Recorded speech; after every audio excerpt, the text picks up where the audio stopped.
Hello, my name is Dr. Jess McCall, and I am presenting my paper, Bearable Weight, Faith, Bitch Planet, and the Big Bodies of Big Women. I wish the word fat wasn't so ugly. A January 2021 post written by your fat friend on self.com brilliantly sums up the frustrating, unfortunate, exhausting reality of fatness. When I simply, neutrally acknowledge my size, those around me rush to interject, breathlessly insisting, "You're not fat, you're beautiful." In the eyes of friends and family who say this should be affirming. They've learned to hear "I'm fat" as shorthand for "I'm unlovable, undesirable, unworthy, unwanted." I'm not like other fat people, not like the impossibly fat people that, in their minds, are universally repulsive. They imagine I'm fat to be a bomb they must defuse. I would contend this pattern repeats because there is no linguistic space in Western culture where "I'm fat" exists as a neutral statement. Certainly US society, and many others, refuse to allow beauty to inhabit the word fat. Still, many continue the battle of reclamation, taking fat back from the school children and the comedians and the internet denizens. But unlike bitch or slut, fat carries few to no fun, naughty, or rebellious connotations.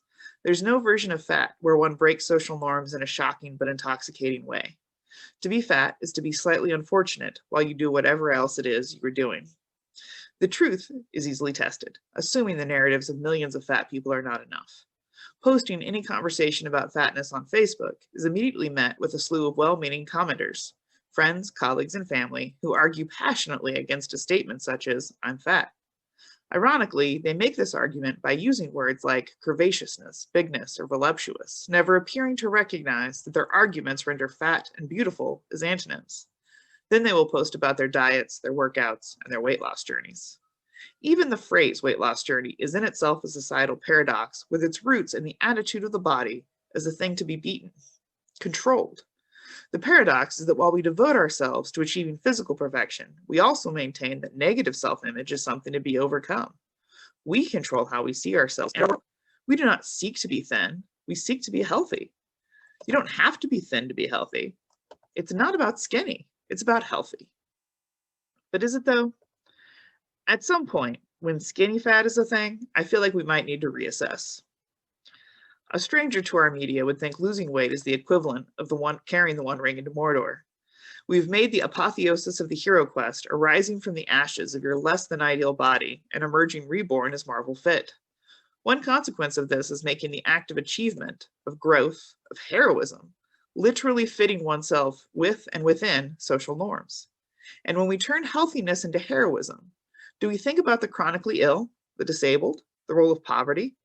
Fat is the unimpeachable shield of awful, which justifies the horrific health rhetoric that seems to have taken over the internet. We persistently maintain that people must be inspired to be healthy, rather than dealing with the ways our health is manipulated in order to sell it back to us. Refusing to deal with a world that, for many, makes these notions of health impossible. By focusing on the weakness of fat, we can fantasize about the strength of thin. Susan Bordeaux states, "When did perfection become applicable to the human body? The word suggests a platonic form of timeless beauty. We change, we age, we die. Learning to deal with this is part of the existential challenge and richness of mortal life. But nowadays, those who can afford to do so have traded the messiness and fragility of life, the vulnerability of intimacy, the comfort of human connection for fantasies of limitless achievement. This persistent belief that such a thing as perfection does or could exist is an idea of fantasy built within and because of consumer culture. It's an idea of fantasy that ensures we cannot achieve what we desire, and if we do somehow achieve it, it will be at the expense of so much else. By allowing fantasy to exist outside of critique, we allow social constructs of an ideal human, a perfect body, to persist. Because what really are we fantasizing about when we fantasize about this ideal? Men are powerful, and women are, well, women are often idealized as sexy first, and then powerful. Women are also very, very different when not presented for the male gaze. We have a dangerous habit of assuming our fantasies and idealized notions are harmless, as if constantly yearning, striving, and shaming each other about a thing has no consequences. In many societies, we know there's a problem with our representations of humanity, especially as that representation intersects with gender, race, and class. We know the consequences of our current representations are increasingly disordered eating, increasing anxiety and depression, and increasing body dysmorphia. We know, but we do not change, because for all the power of education and critical thought, our fantasies don't change simply because we are aware they've been constructed. And this is dangerous because our fantasies are a guide for shaping reality. As Bordeaux explains, our expectations, our desires, our judgments about bodies are becoming dictated by the digital, and these images are teaching us how to see. One thing the images are teaching us is that everyone's experience is basically similar. How can fatness be anything but a choice when one can choose to work out, when one can choose what they eat, when it is simply a matter of disciplining your life choices in order to ensure a healthy lifestyle? And if, for some unknown reason, those choices fail to properly conquer your body, you can simply cut out your stomach or cut it down, and voila, you're on the cover of a magazine. You're an inspiration. You've done something more impressive than saved the world. You've made yourself attractive. Now you will find love, you will find happiness, and all of those struggles you conquered by defeating your body will never trouble you again. This is the narrative of consumer culture and one of the central myths that fuels patriarchal control. It is also the narrative that is weaponized against Penny Roll and Kelly DeConnick's Bitch Planet. Set in a dystopian future where non-conforming women are sent to a prison planet by the literal patriarchy, DeConnick's story is a beautiful critique of the fetishized prison planet genre of the latter 20th century Hollywood cinema. As the issue begins, Penny stands tall, her large, imposing form dominating the frame, and her hands balled into fists at her sides. "I can't see you, but I feel you," she begins. A subset panel then zooms in on her eye, narrowed in rage and defiance, and she finishes, "Judging me." Penny is speaking to the patriarchy that has imprisoned her, but her commentary is also meta. It speaks to the reader who is literally looking at her, and it speaks to the patriarchal beauty standards most readers of the text would be exposed to, and many readers willingly embrace. By speaking to us and naming our judgment of her size, her hair, her skin, her womanness, Penny's words force the reader to align themselves immediately. Are we with her or against her? Are we part of her story or judging her story? The next page shifts to the monitors of fathers reading her list of charges and supposed crimes. The list reads insubordination, assault, assault, assault, repeated citations for aesthetic offenses, capillary disfigurement, and wanton obesity. Good God, woman, what have you done to yourself? Without skipping a beat, they immediately move into gaslighting and say, "Penelope, your fathers love you. All we want to do is help you." It's for her own good. They want her to be happy. The words of Bitch Planet might have been lifted from the article of Self.com. This issue of Bitch Planet culminates in an experiment where the fathers hook Penny up to a machine that is designed to project her ideal self so that she can compare her actual appearance with what she, ostensibly, wants to be. "How long since you've imagined what your life could be like if you were more compliant?" Penelope, a father, asks. "How long since you prioritized how others see you?"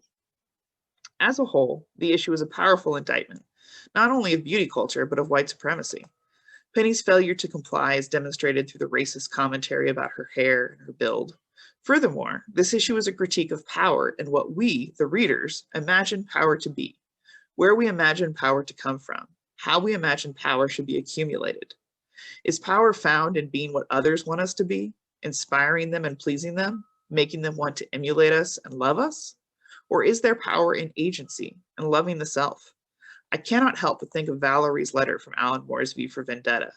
"It was my integrity that was important. It's small and it's fragile, and it's the only thing in the world worth having. We must never let them take it from us because, as Valerie asserts, within that inch, we are free." Penny's wanton obesity challenges that notion of integrity, because to be fat is to lose your integrity, to give it up through your weakness. But Penny triumphs against the fathers, and she does so by maintaining her integrity and her fatness. "It's time, Penelope," the fathers assert. "Once we've all seen a vision of your ideal self, we'll have a goal." "No," Penny cries, looking away. So pervasive is the notion that Penny wants to be different that even Penny is scared of what she'll see. Who among us doesn't have an idealized self? Who among us could face the difference between who and what we are, and who and what we imagine ourselves to be? Hasn't being forced to look at ourselves on camera this past year provided clear proof of our own cognitive dissonance? But amazingly, when the mirror is revealed, all we see is Penny. Penny, exactly as she is. Penny who is fat. Penny who is strong. Penny who will not give up her integrity for the beauty standards of the fathers. "If it ain't broke, don't fix it," Penny thinks as she laughs. "I ain't broke, and you bastards ain't never gonna break me." I teach this issue regularly because Penny sees more than her body is the size it is. Penny sees the exact same version of herself that we see, the version in the prison. So complete is Penny's sense of self-worth that she doesn't even give herself fancy clothes. What she is, who she is enough. To be your ideal self, regardless of your appearance, seems to me a far more impressive hero quest than achieving the adulation of others. For all the time, energy, and sustained effort of physical transformation, it is not, historically, how we explicitly define the ultimate expression of power.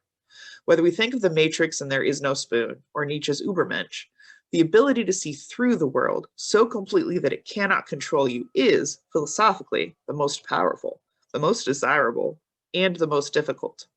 And Penny, a large black woman who's fat, embodies it.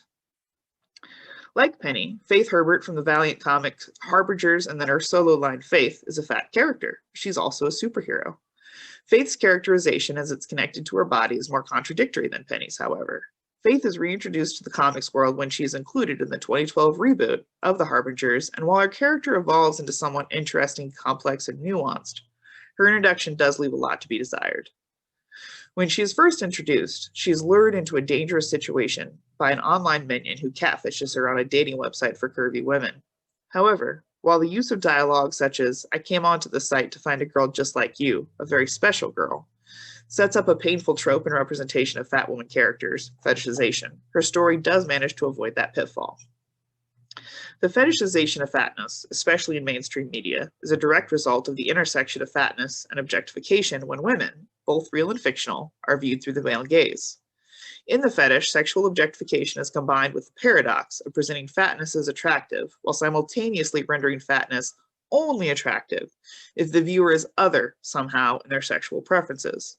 This lessens the horror of the fat body by hyper-exaggerating its sexiness.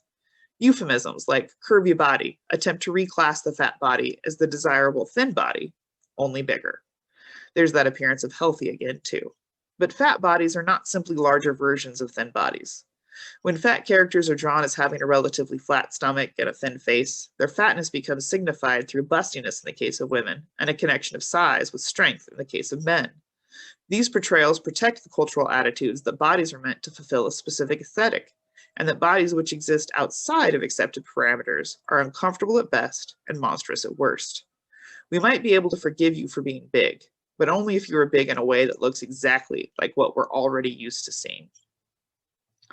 Luckily, when Faith is given her solo line, the artwork, at least in the beginning, draws her with a fat body. Of note, however, is that as the sequence progresses, especially the panel recounting her ex-boyfriend, Faith's body looks less fat. By the end of her introduction, while Faith remains undeniably large, she is also moving steadily towards more conventionally attractive. Another interesting aspect is that in the moments where Faith is dreaming or fantasizing, the artwork changes. These two images, the one on the left from her solo line and the one on the right from Harbingers, are interesting in that they indicate Faith still sees herself, at least in part, through the lens of the male gaze. Her body is drawn with a smooth stomach, more of an hourglass shape, the thinner face, and the prominent bust. Visually, this creates a fascinating meta-commentary on Faith's ideal self and reflects a truth more common than Penny's. Because we are taught to see through images, and so many of those images are created through the male gaze, many of us are taught to see ourselves through the male gaze. Under this paradigm, our ideal self is not about who we are as with Penny, but about being desirable to others. Another struggle with the character of Faith is that while she is self-aware of her size and comments on her struggles to fit in and be enough, especially in her earlier appearances, as she is given a larger role in the story, her depiction steadily erases her fatness. Is this erasure or self-confidence? When she experiences sex for the first time with a fellow superhero, there is no hesitation in her manner or the removal of her clothing. When she begins dating as a solo superhero, she expresses no concern that the conventionally attractive man she's going on dates with might not be attracted to her. On the one hand, there is something refreshing about not making Faith's story about her weight. As P. Claire Dodson writes, Faith has a double chin, and that skin-tight jumpsuit doesn't hide her curves. But Dodson also points out that both in Faith's original appearance in 1992 and the 2012 reboot, Faith and her endlessly cheery outlook on life were constantly plagued by a barrage of fat jokes.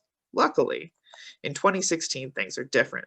This year marks the first time Faith has been written by a woman, and, not so coincidentally, there isn't a fat joke in sight.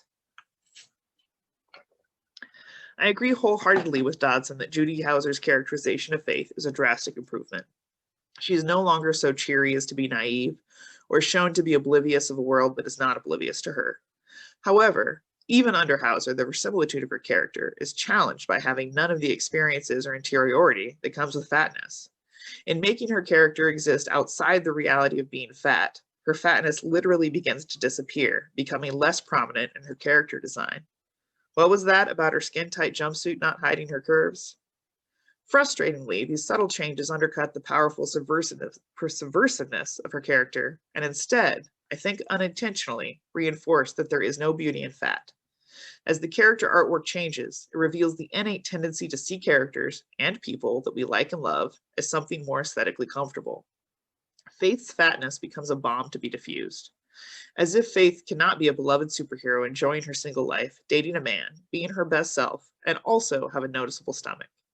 As if her character is more interesting if she looks like a thin superhero, just bigger. Thankfully, despite the shifts in character design, the tone of Faith's character, her maturity, her complexity, and her interiority do become more interesting over time. Superhero comics are a genre too often defined by angst, death, and torture. Faith's optimism is a key aspect of her character, as is her love of geeky things, and both of these characteristics are fleshed out when her backstory is finally revealed.